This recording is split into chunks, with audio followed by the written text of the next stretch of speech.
et géographie.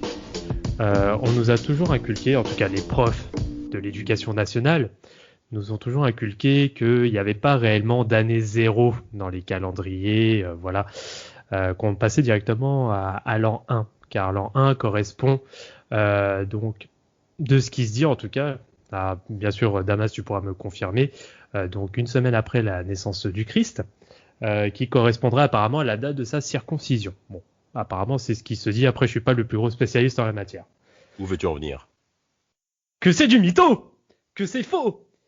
Ah bon? Non, c'est complètement faux. Parce que réellement, l'an 1 a réellement commencé le 30 décembre 1984. La naissance du King! La naissance du GOAT! LeBron James!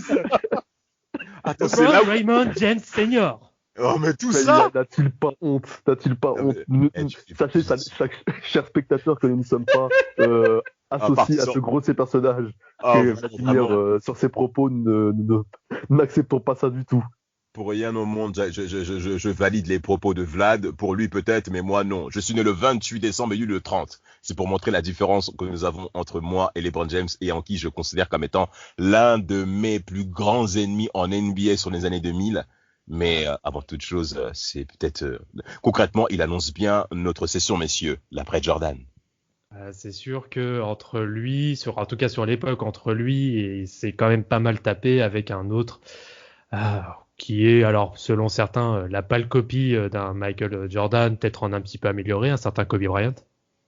Oh mais, je vais tomber dans les pommes. Mais t'es insolent ce soir. En tout cas, s'il y en a un qui se rapproche le plus de Jordan, c'est bien lui, puisque à part le numéro 23, LeBron James ne lui ressemble en rien.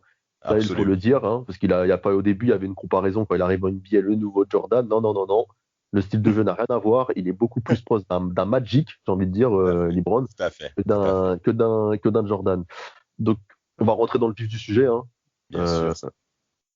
Je te laisse, Vladimir, nous vanter les mérites de ton personnage préféré.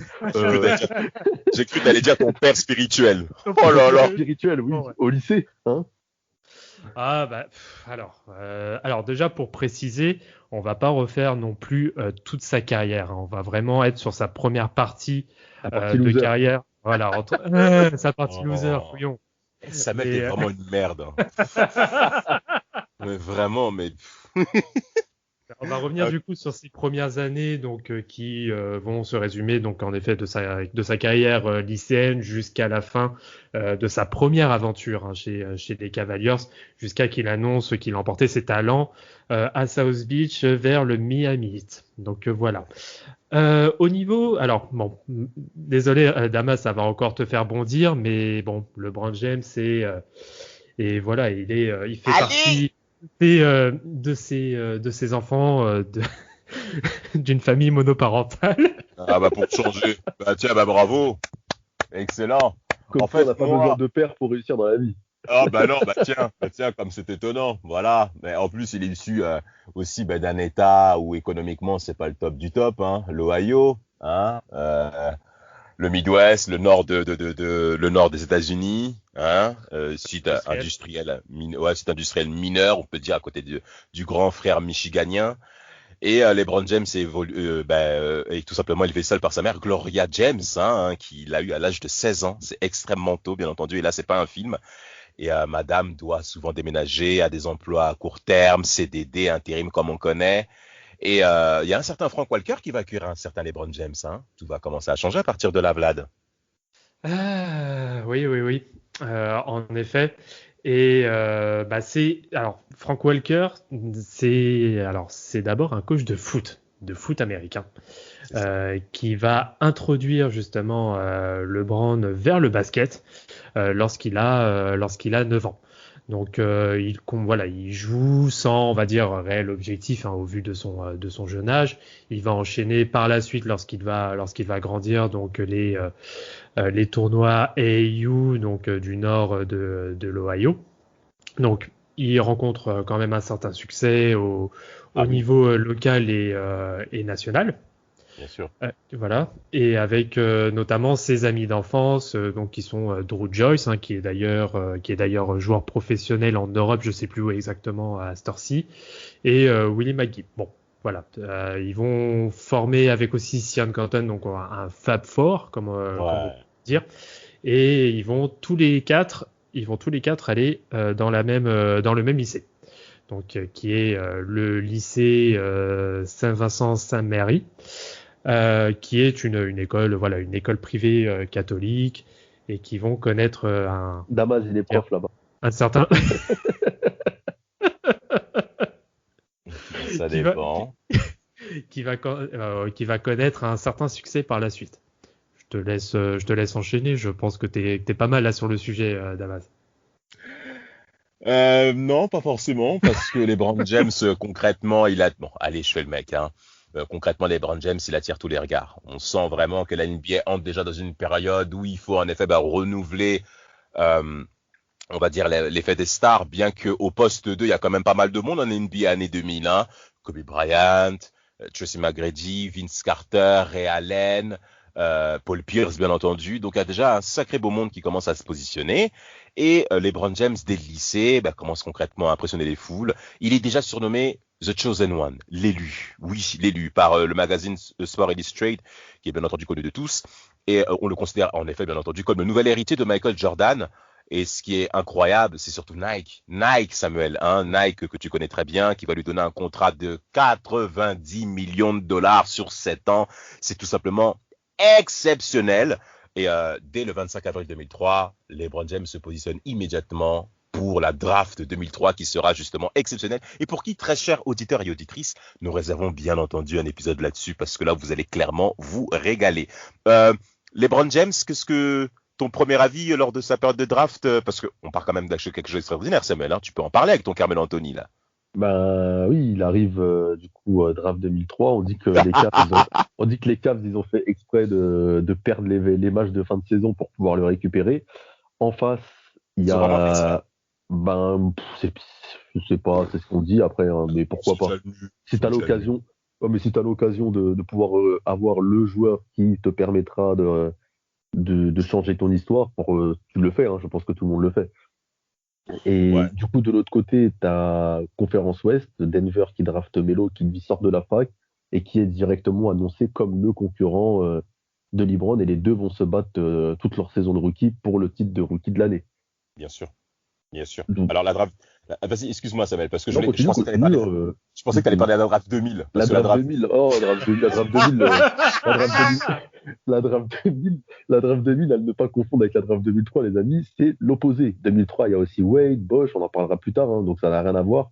Et LeBron James est plus fort que tous les mecs de la draft 2000 rassemblés en termes de titres et de niveau. Attends, Samuel, attends. T'as oublié un mec dans la draft 2003. Darko Milicic. Arrête, gardons pour le spécial, sur l'épisode spécial. Gardons. Non, parce que franchement, vous êtes sévère avec ce mec. Franchement, vous êtes sévère là-dessus. Et on va fermer la parenthèse. Revenons sur l'axe de podcast qui s'appelle LeBron James. Alors, en effet, comme tu l'as dit, Samuel, il y a ce duel Carmelo Anthony face à LeBron James que forcément on considère comme étant le futur de la ligue. Mais les deux sont super potes. Et pendant toute la saison, moi, j'ai regardé des matchs des Cavs. J'en souviens très, très bien de ces rencontres. Franchement, LeBron James, il était très impressionnant. Franchement, moi, dès le début, et quelque part, il joue pas forcément que poste 3, hein. Poste 2 aussi, à l'arrière. Il prenait la main aussi. Ouais, il prenait la main, bien sûr. Meneur naturel, de base.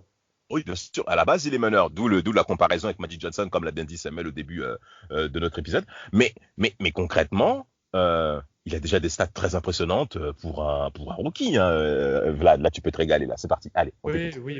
De toute façon, quand tu reprends, alors je vais plus dire sur l'ensemble de sa carrière, le gars, il démonte tous les records de précocité. En fait, c'est aussi simple que ça.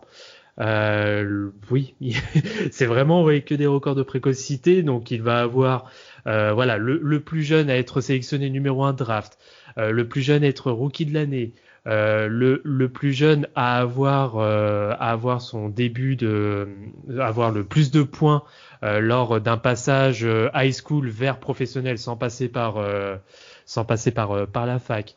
Ça va être le plus jeune à enregistrer un triple-double. Le plus jeune à avoir 30 points dans un match. Bon, je vais en passer parce qu'il a quasiment, je crois, une vingtaine de records de précocité sur sa carrière, ce qui est juste malade.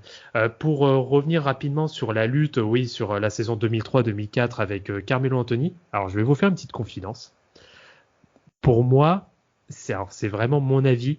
Pour moi, c'est Carmelo Anthony qui doit remporter le titre de rookie de l'année. Mais t'es pas le seul. T'es pas le seul. En tant que fan incontesté de LeBron, voilà, je suis quand même obligé de l'admettre. Carmelo Anthony fait à mon goût une bien meilleure saison, sachant qu'en plus Denver va en playoff. Alors que les Cavs restent dans le négatif avec un record de 35-47. Et même si c'est là que tu vois que Melo est un joueur plus accompli parce qu'il vient de la fac et l'autre vient du lycée, et c'est là que ça se voit sur la première saison. Ça se joue en effet. Bon après, il est pas non plus aidé. Tu te retrouves avec un Darius Miles, avec un Carlos Boozer, Derwan Wagner. Ah non, je suis pas d'accord avec toi par rapport à Carlos Boozer. Je suis pas d'accord avec toi par rapport à Boozer. Allez, je te le laisse, ok. Mais Derwan Wagner, tous les mecs. Moyenne. Il a 11 rebonds de moyenne, Vlad. Tu peux pas dire ça d'un mec qui a 11 rebonds de moyenne avec 15 ou 14 points quand même. Oh. Ok. Mais ça reste les Cavs. Comme dirait un grand philosophe du 92. Qu'est-ce que tu veux dire encore, toi? J'ai fait une dédicace à B2O qui parlait de Carlos Boozer. Ouais, c'était barbu comme Carlos Boozer. Tu crois qu'on est dans ton cul, en fait on était plusieurs. Je sais plus c'est quoi la phrase. Voilà.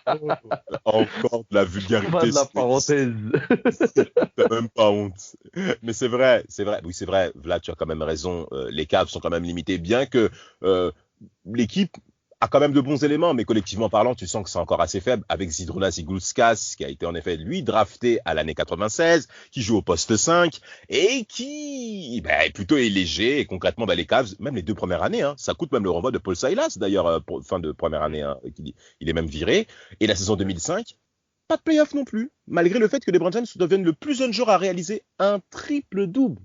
C'est quand même exceptionnel de pouvoir réaliser une telle stat, comme tu l'as dit. Vous n'avez pas un bon début de saison au départ. Ouais. Comment c'est déjà? Je sais pas ce qui s'est passé, ça s'est effondré. Avec notamment une pointe à 56 points à Toronto. Ouais. Plus jeune joueur aussi, du coup, a marqué 50 points au cours d'un match, quoi. Incroyable. À croire que ça va être l'épisode de la précocité. Franchement, là, je pense qu'on va tout balancer parce que ça va être une folie. Saison 2006. Moi, je trouve que cette saison-là, LeBron James, il monte d'un cran. Et déjà il est meilleur joueur du All-Star Game, l'All-Star Game 2006. Petite mention avant quand même, Damas, 2004, il participe aux Jeux Olympiques. Vas-y. Ça a signalé, c'est les débuts en Team USA, donc faut quand même le dire. Lui et ses amis sont sélectionnés avec Team USA, ça se passe pas bien, mais au moins c'est les premiers pas de Team USA et on verra au cours de sa carrière que c'est quand même quelque chose qui l'a, on va dire, toujours tenu à cœur de jouer pour les USA, notamment aux Jeux Olympiques.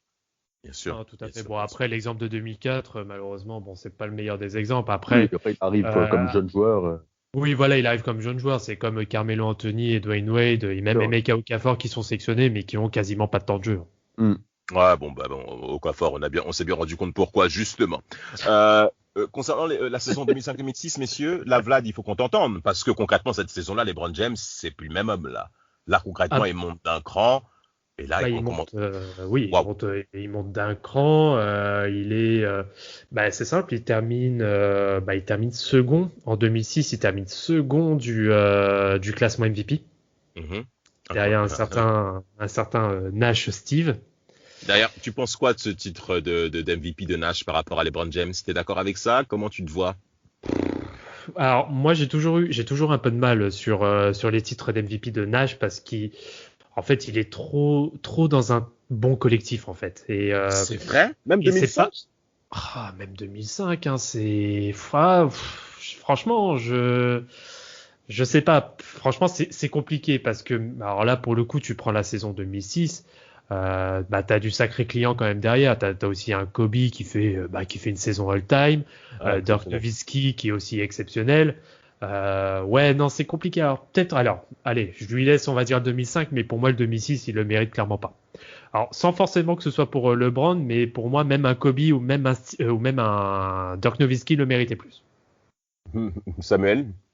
Bah, je suis d'accord assez avec Vlad parce que je pense que 2006, Kobe n'a jamais été aussi fort. Malheureusement, son équipe n'est pas au niveau. Et parce que LeBron aussi fait une saison monstrueuse et je pense que Nash a un meilleur collectif que les deux joueurs cités et il en bénéficie pour avoir le titre. Alors que si on note vraiment la performance, on parle seulement d'individuel, les deux ont atteint des niveaux qui étaient incroyables. Enfin, on n'a pas vu ça. Je pense que à de tels niveaux pour des joueurs, parce qu'en plus on se rend pas compte qu'il y avait d'autres mecs aussi forts, comme il a dit Dirk, Wade, il y avait énormément de mecs qui ont fait des saisons mais incroyables cette année 2006. Vraiment. 2006, il y avait un niveau qui était ouf. T'avais à l'Est le Heat et les Pistons, c'était ouf. T'avais Cleveland qui poussait derrière. À l'Ouest, t'avais un gros niveau, que ça soit les Spurs, que ça soit les Mavs, que ça soit les Phoenix. 2006 pour moi, c'est une des années où le niveau est le plus relevé. Quand tu vois le match, enfin quand tu vois la série qu'il y a entre les Lakers et Phoenix, enfin tout ce qui se passe cette saison-là, je trouve que c'est incroyable en fait, c'est le niveau qu'il y a. Par rapport à ça, rentrons rapidement dans les playoffs 2006 de LeBron James, avec un premier duel face à un certain Gilbert Arenas. Hein, Vlad? L'un de ses meilleurs ennemis, pour le coup. Non, mais vraiment, avant que tu puisses parler, Vlad, s'il te plaît, parce que c'est pour toi, en fait, ton LeBron. C'est pour toi, ton FC. C'est pour toi, ce truc-là. Voilà, commence à crier. Moi, j'étais tellement en colère. Je me levais à 2h du matin. J'espérais tellement que les Wizards les frappent, parce qu'ils avaient un espèce de trio à l'époque. Antoine Jamison, Caron Butler. En défense, il avait Jared Jeffries, qui était aussi sur lui, le métis aux grosses lèvres, là, tout mince aux grands yeux, là. Il est incapable de shooter, ce mec-là. Mais il avait de ses grandes gueules en plus, alors qu'il est claqué. Mais bon, peu importe. Et tu sais ce qui est ouf sur cette série, c'est qu'ils perdent 4-0 les Wizards et que ouais, en 2006. Ouais, en 2007, excuse-moi, c'est en 2007 moi que je voulais dire. Ouais, je crois qu'il y avait 4-2, je crois. Ouais, c'est en 4-2 là. Il y a 4-2 et même en 2007 il y a 4-0 et au final tu te rends compte en 2006 que les Wizards au final Gilbert Arenas LeBron le bouffe à tous les matchs. Enfin LeBron fait une série de malades en faisant triple-double au premier match ou autre et l'année d'après ils leur mettent 4-0 mais en plus Anton Jamison finit meilleur scoreur à tous les matchs. Ça veut dire que collectivement, entre 2006 et 2007, il y a une vraie progression côté Cavs et qui fait que on comprend pourquoi il va aller en finale la saison d'avant. Mais déjà, les premiers pas en playoff, on voit vraiment LeBron premier game, il fait triple-double. Troisième game, je crois qu'il claque 41 points. Quatrième match, il en claque 38. Cinquième match, il en claque 45. Non, c'est le feu. Faut se rendre compte que c'est un mec qui a que 3 saisons NBA, c'est énorme. C'est ça. On est en fait, il montre déjà un gros niveau de maturité. Bon, même si, Washington, ok, c'est bien mignon. Bon, Gilbert Arenas, voilà, il est vraiment en mode e-check pendant 2-3 saisons d'affilée. Mais LeBron est juste complètement au-dessus de toute cette équipe de Washington. Pourtant, ils avaient des joueurs sympas. Ils avaient aussi des Brandon Haywood. Ils avaient, il y avait qui? Il y avait Antonio Daniels aussi. Je crois que c'est la saison où il se prend le double crossover. C'est la saison où il se prend le double crossover par Iverson en plus, je crois. Voilà. La dernière grande saison d'Iverson aux Sixers, concrètement. Hein. C'était clairement ça. Mais Anthony Thomas aussi, le Rasta, petit pivot de taille aussi. Ouais.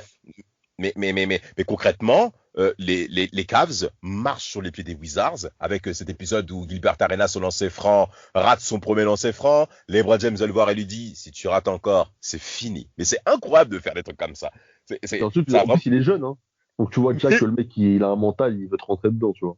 Non mais tout de suite parce que Gilbert Arenas il est drafté 2000, hein. Il est drafté 2000, il est dans 6e année en NBA. Et un petit mec qui vient d'arriver. Tu te mets un coup de presse comme ça et tout. Non, mais franchement, Gilbert, laisse tomber. Pour dire à quel point, même en NBA, on respectait pas la draft 2000. Non, mais. je crois que c'est 2000 ou 2000, mais peu importe. Mais en tout cas, ensuite, en demi-finale, il y a les Pistons. Où je pense même que les Cavs mènent 3-2, Vlad. Ouais, ils mènent 3-2, mais. Ouais, c'est 2001, Gilbert. Hein, je vérifie. Voilà, c'est bien ce que je pensais. Voilà, 2001. Mais bon, peu importe, c'est à côté de 2000. Détroit, ils ont l'expérience. Ça se résume à ça en fait. Et après ils arrivent quand même à faire une pression défensive qui est juste suffocante au bout d'un moment. Et puis bon, ils n'ont pas été champions pour rien en 2004, ils sont pas non plus pour rien finalistes en 2005. Oui, et ils sont titrés à l'Est, ouais. c'est juste pour moi, c'est juste logique.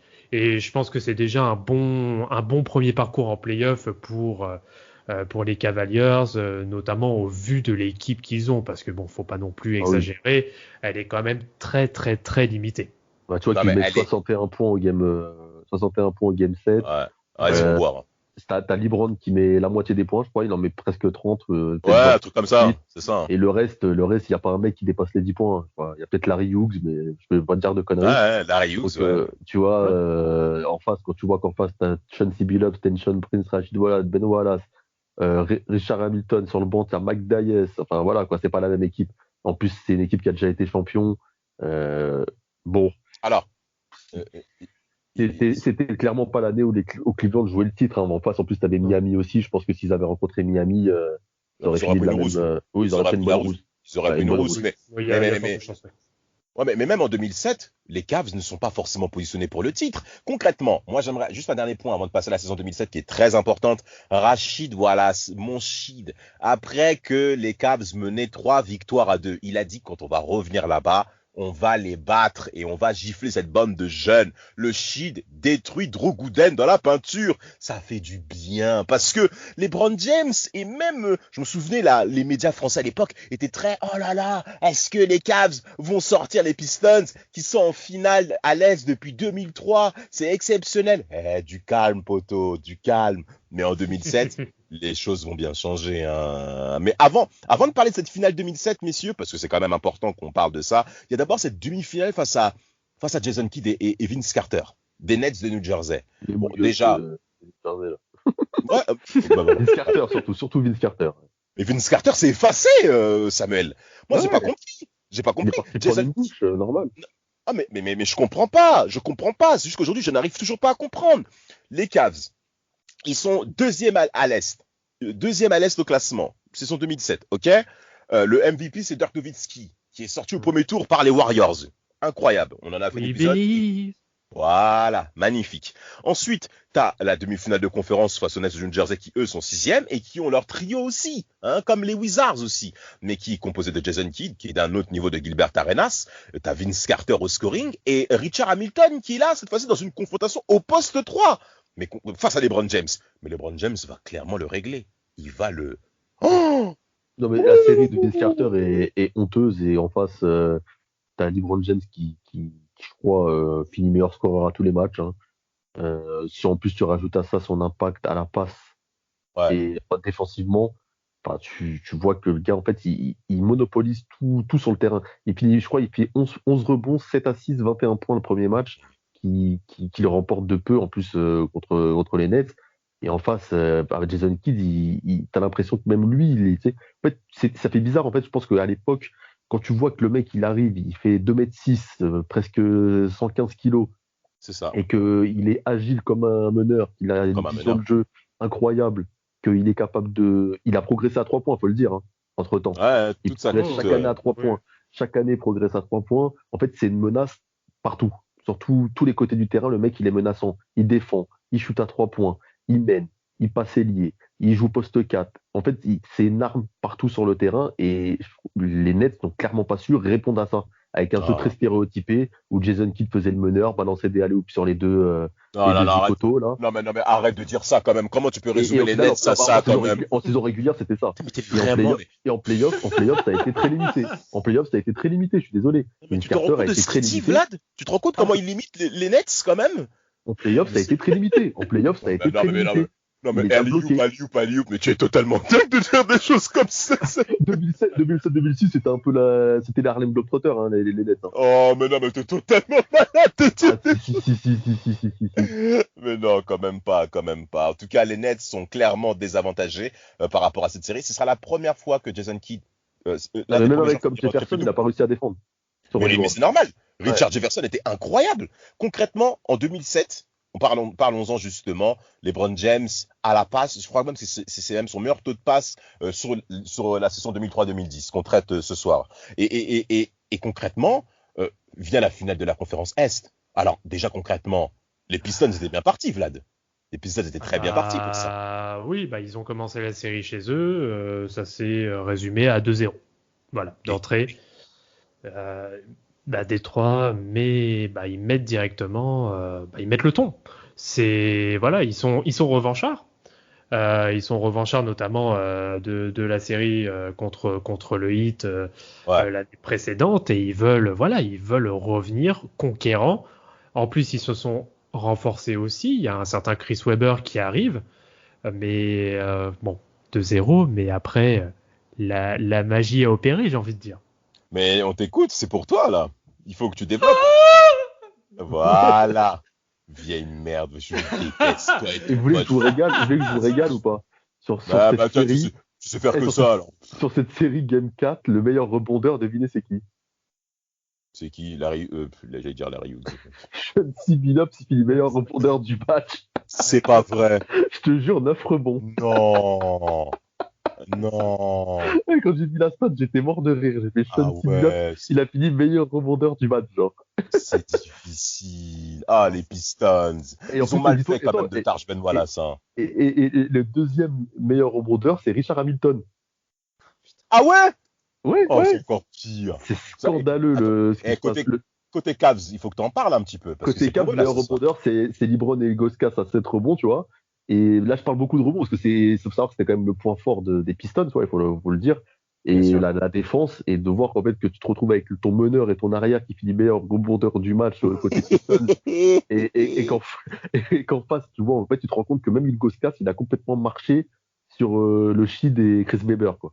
Non, mais ça, c'est quand même inquiétant. C'est pas forcément appréciable ce que tu viens de dire. Mais c'est ça qui est non, mais c'est là que tu vois que c'est la fin en fait, parce que Ilgauskas finit à 7 rebonds, c'est plus que les deux mecs en face, quoi. C'est Weber, il prend 3 rebonds dans le match. C'est catastrophique. Non mais attends, LeBron James d'abord. Allons sur LeBron James. Parce que LeBron James 48 points au game 6. Non, mais allons directement au game 5 s'il vous plaît. Voilà, vas-y. Le match qui va vraiment commencer à le mettre dans la légende. Ouais. Détroit, c'est à Détroit. Donc on revient dans le Michigan. Il y a 2-2. Il y a 2-2. D'ailleurs, ça fait plaisir aussi de voir une série où ça dépasse à peine les 90 points, donc par match. Et c'est pour dire, le match 5, c'est double prolongation et ça se termine seulement à 109-107. Je ne dirais pas pour qui pour le moment, mais Détroit commence très bien son match. Sauf que, voilà, à partir du troisième quart-temps, il y a un certain LBJ qui commence à prendre feu petit à petit. Et en fait, ça va se terminer en récital. En fait, sur dernier quart-temps plus les 2 prolongations, le mec met 29 des 30 derniers points de son équipe, dont les 25 tout derniers d'affilée. Incroyable. Je sais pas si on se rend compte du délire. C'est du jamais vu. Peut-être Michael Jordan face à la série face aux Celtics, je crois, mais ils avaient perdu la série au premier tour. Voilà. Oui, c'est ça. Voilà. Mais là, tu dis, en plus, t'as pas un peintre qui est en face de lui en défense. Le pire, c'est qu'il a tellement pris feu que c'est même Chauncey Billups qui a dû le prendre en défense. Ah, c'était incroyable. Il lui a tout, malgré lui, il lui a tout fait. Ce match-là, c'est juste du grand n'importe quoi. Donc, résultat final, 109-107, avec en plus je ne sais combien de shoot clutch. Bon, enfin bref, on en parle. Je pense que c'est l'une de ses plus grosses performances en carrière, quoi qu'il en est. On passe au match 6. Et là, c'est juste, comment dire, c'est juste le coup de massue en fait. Détroit ne se remettra pas de ce match 5. D'ailleurs, je crois que c'est ton Shield aussi qui se prend un gros poster par LeBron sur ce match. Non, en fait, c'était en 2006 qu'il prend son poste. C'est pas ça? C'était en 2006 qu'il le prend déjà. Arrêtez de rigoler. C'est-on jamais, hein. Non. Je préfère raviver les bons souvenirs. Non, mais arrête, amuse-toi. Mais concrètement, moi, c'est la performance de LeBron James. Concrètement, franchement, très cher auditeur, j'aimerais vous dire dans quel état j'étais quand LeBron James frappait les Pistons. C'est une équipe que j'aime bien le fait qu'elles aient battu les Pacers, c'est vrai. Mais ça m'a fait mal de voir les Pistons autant désarmés et surtout Tayshaun Prince. Parce que Tayshaun Prince, à la base, on le prend par rapport à Carmelo Anthony. Allons un peu par rapport à la draft 2003. Tayshaun Prince est pris en 2002. À la base, ça devait être Carmelo Anthony qui devait être présent. Et donc, on permet l'émergence de Tayshaun Prince au poste 3, en tant que titulaire, donc, en poste d'ailier faible chez les Pistons. Et en 2007, il a affaire à une très grosse confrontation, où il a affaire, en effet, à un LeBron James qui doit éteindre. Alors, en 2006, ça s'est très bien passé pour lui. LeBron James, on a compris, c'était pas encore ça, notamment par rapport aux Cavs. Mais en 2007, c'était tout simplement pas possible, quoi. Il ne voyait pas le jour, jusqu'à ce, comme l'a dit Vlad, Chauncey Billups, le pro au marquage. Mais si on remarque bien, je repars encore une fois, j'insiste même sur le match 5, les 2 prolongations. LeBron James met 18 points en prolongation. Il met 18 points, le frère. Concrètement, j'ai jamais vu ça. Et ce match-là m'a fait clouer au sol, et jusqu'à ce que les Pistons également suivent la route, parce que quand on arrive cette fois-ci, au match 6, c'est la déroute notamment au 4e quart-temps, où ils gagnent 16-31, et les Cavs vont. Il est rentré dans leur tête, en fait. Non, mais vraiment. Mais de tout le monde. Il est rentré dans leur tête, ce match-là. Tout le monde. Mais franchement, ce match 5, tu le vis, mais je pense que en termes d'ascendant psychologique, mais t'es juste en fait complètement éteint. Ah, t'es sonné. Tu peux pas te remettre de ce genre de perf. Enfin, c'est compliqué, quoi. Ah, t'es sonné. T'es clairement sonné. Et bon, messieurs, on bifurque sur la finale en 2007 aussi, parce que il est quand même que dans sa 4e saison, LeBron James, dans une équipe. Son premier échec, on va dire. Non, un échec en face, c'est plus fort. C'est plus fort. C'est la première désillusion. Je suis désolé, il y croyait, lui. Il a pas dû partir en finale pour décorer.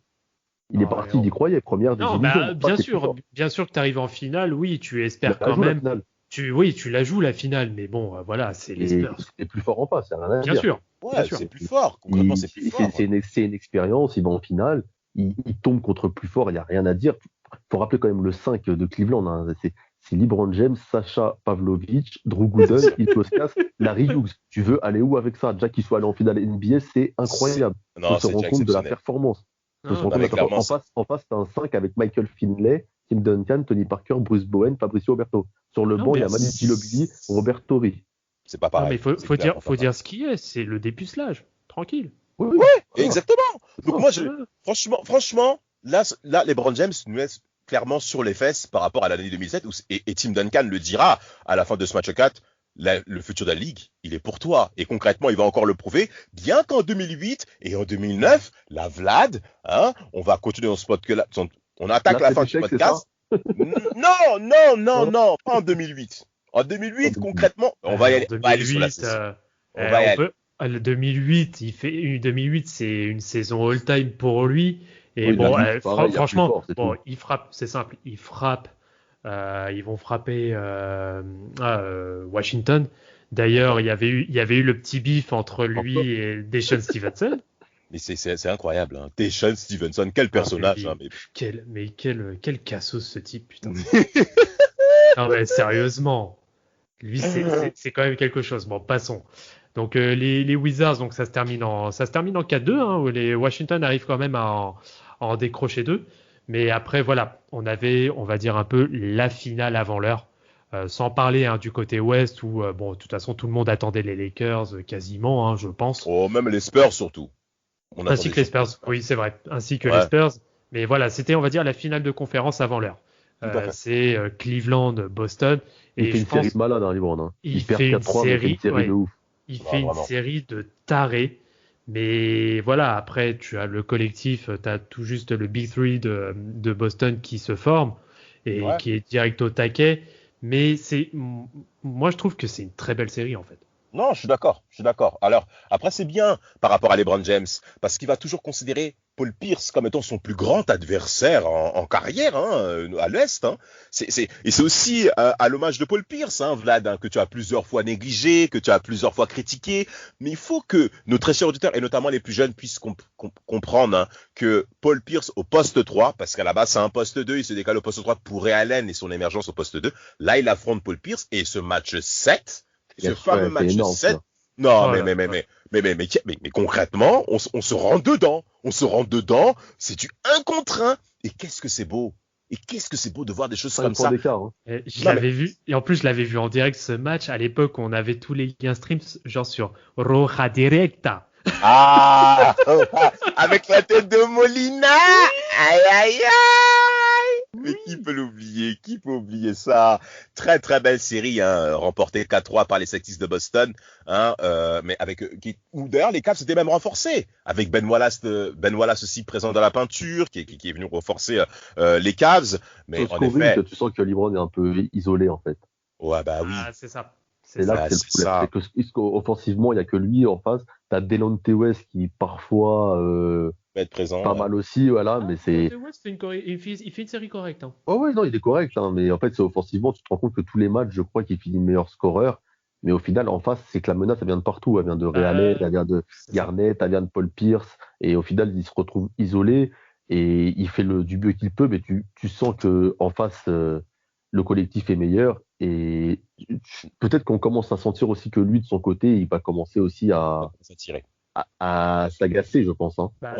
En effet, il y a ça. Et puis, quand tu te rends compte sur une série pareille que lui culmine à quasiment 27 points, alors que tu as tout le reste de l'effectif de Cleveland qui ne dépasse pas les 12 points sur la série en moyenne. C'est très compliqué. Tu peux pas t'en sortir. C'est très compliqué. Et que le dernier match, il perd de 5 points, il met 47 points. Il met 47 points. 45. Il met 45. Et en plus, franchement, sur ce match-là, personne ne peut le gérer. Comme Paul Pierce en face. C'est que du tac au tac. Et il termine en plus chacun, si je me rappelle bien, avec de bons pourcentages en plus. Mais oui, très peu de ballons perdus. Hein. C'est vraiment le duel dans le duel, quoi. Et je pense très certainement que c'est l'un des rares matchs qui m'a autant tenu en haleine. Non, mais ça, je veux bien te croire par rapport à ça. Donc concrètement, LeBron James s'incline en demi-finale de conférence. Il perd son titre à l'Est, on peut parler de ça d'un titre. 2009, on va bifurquer cette situation. Pourquoi? Parce que on va traiter ça. Comme Damas qu'il est élu MVP, hein. 2 saisons de suite. Ah, c'est bien que tu parles de ça. Bien qu'en 2008, c'est Kobe Bryant qui est quand même présent. Mais de toute manière, 2009, notamment par rapport à la série face au Magic, on aura le temps de réserver un épisode pour ça, parce que celui-ci, on va bien rentrer dans le détail. Ouais. Là, j'attends certains d'entre vous, très chers auditeurs, pour que vous puissiez réagir à ça. On va vraiment bien traiter ça. 2010, concrètement, saison de la dernière chance pour les Cavs. Ça commence à devenir difficile pour les Jerome James. Vlad, comment tu vois ça? Il y a Shaq qui arrive. Pourquoi tu rigoles? Pourquoi tu rigoles comme ça? Non, mais le pire, c'est qu'il y a Shaq en conférence de presse quand il arrive à Cleveland, il dit clairement, je suis là pour apporter une bague au King. Et il est totalement, alors qu'il est totalement. Il a ramené un Burger King, c'est tout ce qu'il a ramené. Non, par contre, c'est vrai que contrairement aux 2 dernières saisons, là, on a clairement un effectif qui est bien renforcé. Il y a Mo Williams qui arrive, il y a Anton Jamison, il y a aussi Anthony Parker qui sortait de très bonnes saisons avec Toronto. Il y a un jeune fougueux qui s'appelle J.J. Hickson en poste 4 qui a apporté certaines choses aussi. Et Jamario Moon. Moon, avec sa détente pas possible qui sortait derrière le Globetrotter. Non, mais clairement, tu as clairement du beau monde, en tout cas du côté des Cavs. Ils vont le prouver même en saison régulière, hein, d'ailleurs, en parlant de ça. Hein, c'est-à-dire qu'ils vont réaliser même encore une fois de très belles performances. Je crois qu'ils vont même être premiers à l'Est, je crois, même les Cavs, hein, bien sûr, avec 61 victoires. Ouais, c'est ça. 61 victoires et 23 défaites. 21 défaites, pardon, hein, en saison régulière. En playoff. Avec les Bulls en playoff au premier tour. Ah, mais les Bulls, frère. Avec Kirk Henry et toute sa bande, ils sont pas encore prêts. Juste petite précision, 61-21 sur la saison, dont 42 à domicile. Ils tiennent le record avec je sais plus quelle autre franchise. Hein. Il y a des records quand même au Bulls cette année-là. Ouais, c'est vrai, oui. Mais qui les a battus à domicile? C'est pas les Celtics? Ce serait pas étonnant que les Celtics en aient pris un. Ça m'étonnerait pas. Et le deuxième, je sais plus pour le coup. Parce qu'ils ont pris un.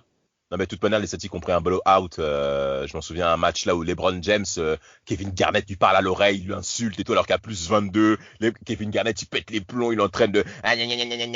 Et LeBron James, il sourit avec le ballon. Mais quelle action. Alors que, putain, les mecs, il y a plus 22, touffe ta gueule, quoi. Mais qu'est-ce que tu veux raconter, en fait? La rivalité. Et arrivons à cette demi-finale de conférence, messieurs. Il faut qu'on y aille un peu. Avant, quand même, contre les Bulls, ils claquent quand même 3 matchs. Game 2, Game 3, Game 4. à 40 points, 39 points, 37 points. Faut quand même le mentionner. Il y avait qui au Bulls qu'il a affronté au poste 3, James Johnson, c'est ça? Ouais, je crois, c'est ça. Oh, le poster qu'il lui met sur le match 2. Voilà. Ouais, c'est match 2 ou c'est match 1, je me rappelle plus, mais Oh. le poster qu'il lui met. Et il prend tout dans sa gueule, hein, le mec. Hein. C'est Il y a ça, plus le match 3 où il met le buzzer beater du milieu de terrain sur la tête de Derrick Rose. Bon, bref. Ouais. Et ensuite, game 1, il continue ses perfs contre Boston, mon ami Damas. Au début, au game 1, il répond présent. Mais même avant de ça, il faut quand même mentionner que les Celtics ne sont pas en très grande forme pour attaquer cette demi-finale de conférence. Hein. On voyait pas forcément les Celtics répondre présent par rapport à LeBron James, où concrètement, on voyait que c'était la route faite pour la finale de la NBA et même le titre. Et au match 1, il n'y a pas photo. 35 points pour les Cavs, pour LeBron James. Et donc, victoire de Cleveland 101-93. Alors, par contre, ce match, il est assez pertinent. Parce que les Celtics mènent en première mi-temps, je crois même de plus 10 points ou plus 11, un truc comme ça. Mais en deuxième mi-temps, les Cavs ont clairement retourné tout ça. Et les LeBron James s'en sort avec 35 points. T'as vraiment une marque assez intéressante. Hein. Mo Williams, il a 20 points. Donc, Rajon Rondo a du mal en défense. Chaque 11 points. Donc, même le banc, franchement, même le banc est présent. Delonte West aussi qui est présent. Varai Diaw pour prendre les rebonds offensifs. T'as une très belle répartition, enfin, du côté des Cavs. Mais plus la série va passer, et il y a un homme qui va vraiment le faire chier, c'est Rajon Rondo, Vlad. Là, on t'écoute. Ah bah, franchement, ouais, Rajon Rondo. Alors là, c'est le mec qui a la réputation d'avoir zéro shoot, mais par contre d'avoir une vision comme jamais. Mais là, bah, je sais pas, il s'est transformé, il a eu une illumination, je sais pas. Il a retrouvé un shoot. Bon, après, en face de lui, Mo Williams, c'est pas non plus le plus gros des défenseurs, hein, donc. Non, pas du tout. Mais justement, c'est même lui, pour moi, qui est le premier responsable de l'échec des Cavs. Hein. Bon, après, c'est vrai que tu as LeBron James qui lui aussi est moins performant comme on l'attend, bien que ce soit toujours des chiffres très intéressants au cours de la série. Mais tu as les Celtics qui vont l'emporter au match 2, qui vont l'emporter au match 3 avec un blowout, un score 124-95. Et là, on commence un peu à avoir des doutes. Alors, la victoire des Cavs, 124-95, pardon. Mais c'est le match 4. Les Celtics l'emportent 87-97. Ouais. C'est folie. C'est là que c'est important de parler du match quotidiens de Mo Williams. Parce qu'au final, tu te rends compte, dans ce match-là, c'est un des rares matchs où, au niveau de la marque, c'est super bien réparti, côté Cavs. Ouais. Ils claquent tous des 14, 13, 17 points de tous. LeBron en met 22, il claque presque au triple-double. Donc même Varai Diaw sur le banc en met 8. Donc en fait, la marque est super bien répartie. Tout le monde fait son rôle sur le terrain. Et de l'autre côté, tu as Rondo qui est en feu total. Avec 18 rebonds, 13 passes, des 29 points. Et là, LeBron, c'est des stats de psychopathe. Et c'est là que quand tu dis que Mo Williams a été le maillon faible sur cette série, qu'on s'en rend compte sur ce genre de match, quoi. Bah, il y a ça et puis. Rien à reprocher à LeBron en soi sur cette série aussi. Hein. Bah, il y a ça et puis Rajon Rondo a été réellement capable à chaque fois au bon timing de mettre vraiment le rythme qu'il fallait. Lorsqu'il fallait jouer en up tempo, ils n'hésitaient pas. Bon, pour le coup, en plus, ça se voit ne serait-ce qu'à la stat au niveau des passes. Et lorsqu'il a fallu un peu calmer le jeu et distribuer tout en faisant tourner le ballon sur demi-terrain, il a été. De toute façon, sur cette série, c'est sa série à lui. Il est juste royal sur cette série. Il y a rien d'autre à dire. Et puis. Alors après il y a ça et je pense aussi alors rigolez pas trop hein, mais il y a aussi c'est aussi en pleine polémique. On est clairement en pleine polémique où il y a la fameuse rumeur comme quoi Delonte West serait le supposé beau-père de LeBron James. Oh, arrêtez vos conneries, franchement. Mais bon, c'est vrai que les Américains, ils en ont fait beaucoup. C'est vrai que ça en a fait beaucoup. Même LeBron James a parlé. Sa mère aussi, elle a réagi. Mais c'est incroyable. Et concrètement, c'est pas une bonne idée. Pour moi, il faut qu'on parle un peu de LeBron James en termes sur son point caractériel. C'est la deuxième fois après la série face au Magic qu'on va revenir dans un prochain podcast où LeBron James est mis vraiment en difficulté et tu sens que le fait qu'il n'arrive pas à faire la différence, ça l'agace parce qu'il a toujours été habitué à gérer, à dominer et quand il est dans cette situation-là, alors qu'il a l'équipe, les Cavs lui donnent les éléments nécessaires. Vous vous souvenez de Zydrunas Ilgauskas ? Il signe au Heat, après il casse avec le Heat, il revient au mois de mars pour renforcer les Cavs parce que c'est sa franchise de cœur. Non mais là, clairement, je peux te corriger, Damas ? Non, je t'en prie. C'est à Washington qu'il a envoyé. Voilà, Washington. Ben, parfait. Ben, merci pour la correction, Vlad. Non, mais t'as raison, Damas, ils ont une équipe cette année-là. Ils ont Mo Williams, ils ont Jamison, Anthony Parker, Shaq, Barrett Jayo, Ilgos Kaz, Delonte West. C'est pas une équipe de plouc. Ils ont un bon effectif.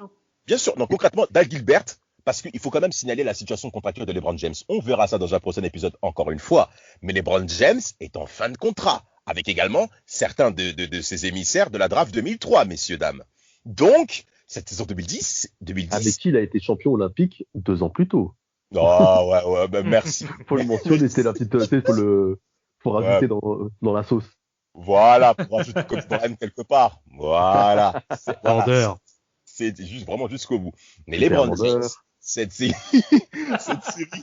série face aux Celtics va être vraiment fédératrice pour lui. Et en effet, Boston va l'emporter 94-85 au match 6. Donc, les Celtics sont ravivés après une saison régulière très difficile. Sortir LeBron James, psychologiquement, comment vous avez vu ça, Vlad? Moi, c'est simple. De toute façon, ça se voyait déjà rien que dans le langage corporel de LeBron. Oui, il était agacé. Ouais. Tout le long de la série, tu le sentais qu'il n'était pas serein. Et ouais, le moindre truc l'énervait, ça se voyait déjà au niveau de sa tête. Et puis à la fin, en effet, de ce match 6, quand il défait son maillot, ce qu'il ne fait jamais. Je savais qu'il se barrait. C'était sûr et certain qu'il se barrait. Oui. Ah ouais? Mais pour l'histoire, pour le coup, j'avais clairement prédit que ce serait. Moi, je pensais que ça aurait été Miami en effet pour se retrouver avec Dwayne Wade, parce qu'en plus, pendant le All-Star Game de 2010, donc qui était à Dallas, ils avaient clairement formulé l'intérêt de jouer l'un pour l'autre. Ouais, ça, bien sûr. Ça, Dwayne Wade et LeBron l'avaient clairement dit. Alors, je pensais pas qu'après derrière, un Chris Bosh allait venir aussi. Mais moi, pour la story, franchement, j'aurais bien aimé qu'il aille à New York. C'est pas faux. En voyant ça comme ça. Ça aurait pu être pas mal. Dédicace à Brice, bien entendu, maître de la maison Merci. S'ils avaient été à New York, ils auraient gagné 0 titre. avec un big tree légendaire, LeBron il serait pété le premier mois, Wade il serait pété en playoff. Chris Bosh, ils auraient découvert sa maladie plus tôt, le pauvre. Le Knicks, ça aurait été catastrophique. Les Knicks, c'est le Paris Saint-Germain au mois de novembre. Samuel, comment tu vois la fin de LeBron James de cet épisode, première session 2003-2010?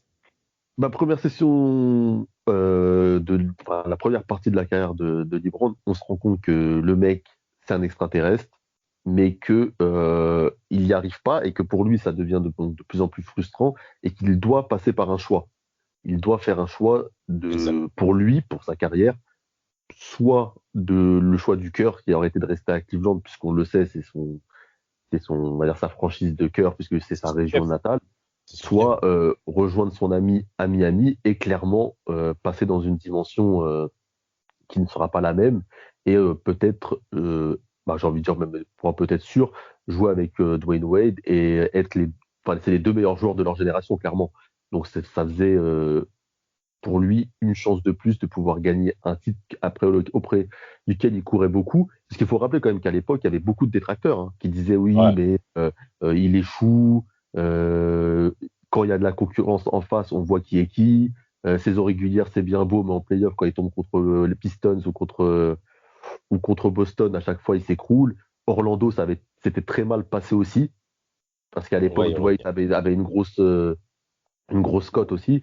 Donc, il n'avait pas le choix. Il devait faire un choix. Il a fait ce choix-là de partir.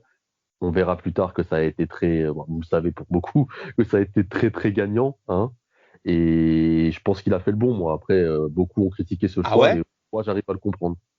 Regardez, moi, c'est très simple. Messieurs, vous avez donné vos avis. La partie 2003-2010, pour moi, on a compris que c'était un extraterrestre, futur leader de la Ligue, pas de souci. Mais pour moi, ce qui manque à LeBron James, c'est d'avoir placé, en plus de lui, une franchise aussi faible que Cleveland sur la carte, au contraire de Michael Jordan.